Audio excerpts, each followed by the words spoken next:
Next up, we are very excited to have Mr. Jim Zimmerman back with us this year.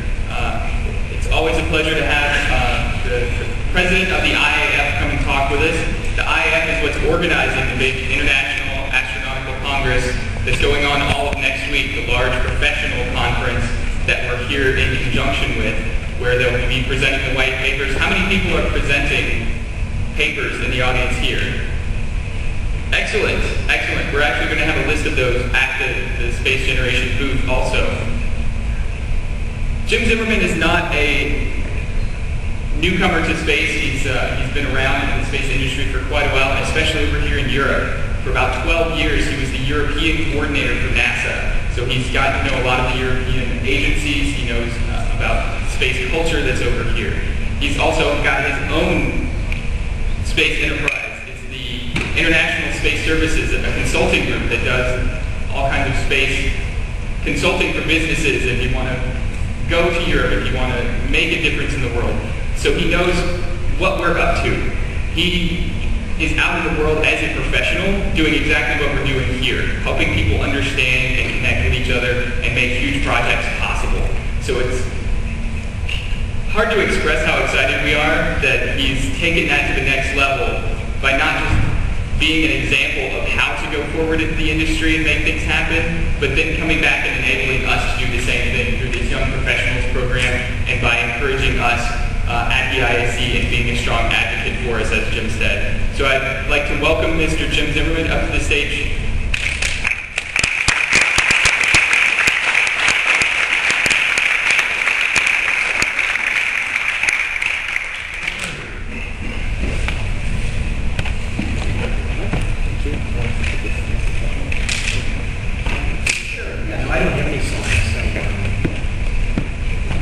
Good morning to all of you. It's a great pleasure to be here this morning.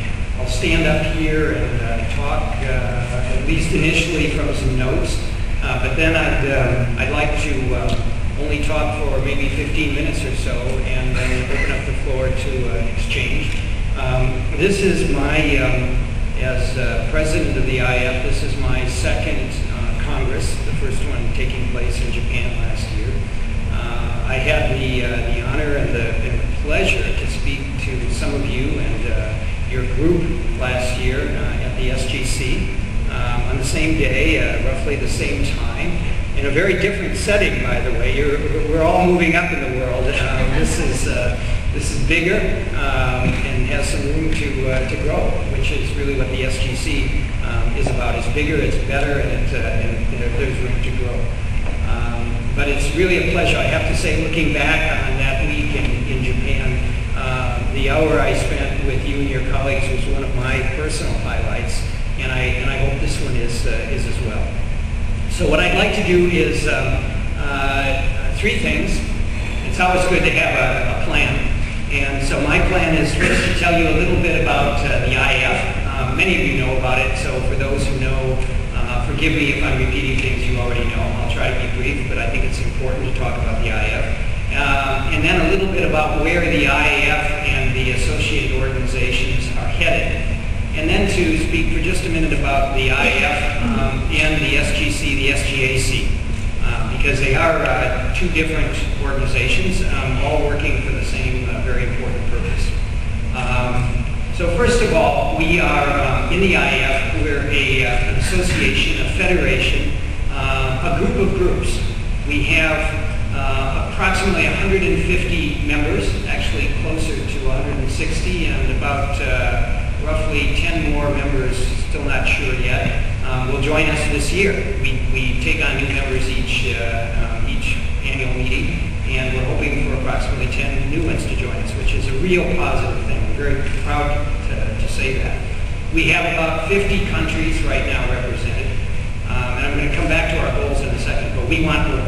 We want more members, we want more countries. We organize, as a primary organizer, we organize this International Astronautical Congress that's held each fall. It is, I think, safe to say that it is the premier global space conference. It's the only place where everybody from around the world comes. Sometimes sometimes, not everyone every year, but most of the countries, most of the senior people, most of the companies, societies, and institutes come. And many of you and your colleagues come too, which enrich us a great deal. We have this Congress, this IAC, once a year. As I said, it's an annual meeting. We rotate around the world. We were in Japan last year. Next year, this year, we're in Valencia, beautiful city of Valencia, all the sunshine and history. Next year, we're going to Hyderabad, India, an exciting, really exciting place. And I hope all of you can come with us for that because it's a great place. I was there in March and very, very impressed. The year after that, we're going to Glasgow, Scotland. And the year after that, we're not sure yet. We have 3 choices. We'll have to make this coming Friday a really difficult choice, frankly, because the 3 excellent bids, very different. One is from Shanghai, China. The second is from Daejeon, Korea, which is kind of the techno city in Korea, the head of their home city for their space agency. And finally, from Prague, Czechoslovakia. And so we have a very difficult choice of picking the one that offers the most for our Congress and for our Congress participants, as well as for the local citizens, because we don't just bring our Congress to a site and profit from them. We try to take all our space experience and enthusiasm and help the local country. We put them on the stage and in the spotlight and try to promote space in their country and in their region. So this annual meeting is a conglomeration of technical sessions. As many of you know, you raised your hands, you're presenting papers. There are 130 technical sessions that take place during the week. Something like 1,400 papers are presented. An awful lot of papers, hard to see them all or listen to them all. There are plenary events with very distinguished people talking about key topics. Monday, schedule's changing a little bit, but Monday late morning, the heads of most of the 7 largest and most important space agencies for the world will be here and say some things.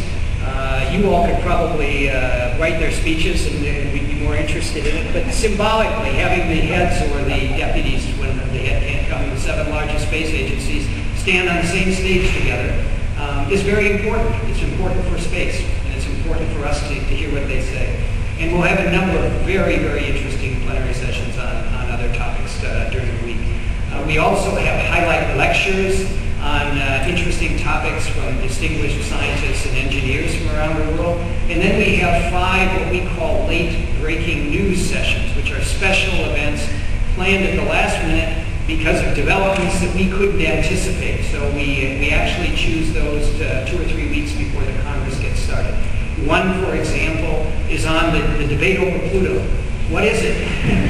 and that's a very current debate and a very timely one. Another one is just an example, is a presentation on the current status and plans of the human spaceflight program in China. And we're really looking forward to that. There are many others. I won't go through them all for you now, but consult the program. Hopefully you can enjoy them all. But the most important thing about these IACs isn't really what's said in the formal sessions. It's what's said on the margins. It's said over coffee, over a drink, with that friend you haven't seen for a year who you run into and want to talk. Because we're exchanging information. We're sharing where we are, what we're doing, how we're competing, how we're cooperating. And out of those exchanges does come cooperation, which is really at the heart of what we do in the IAF. We exchange information and we encourage cooperation. Cooperation between space agencies, between companies, between societies, and even between individuals on a personal level. And so this week is very important for that purpose. And many people come to our meetings for just that reason, to have the opportunity to exchange information and to think about new opportunities for cooperation.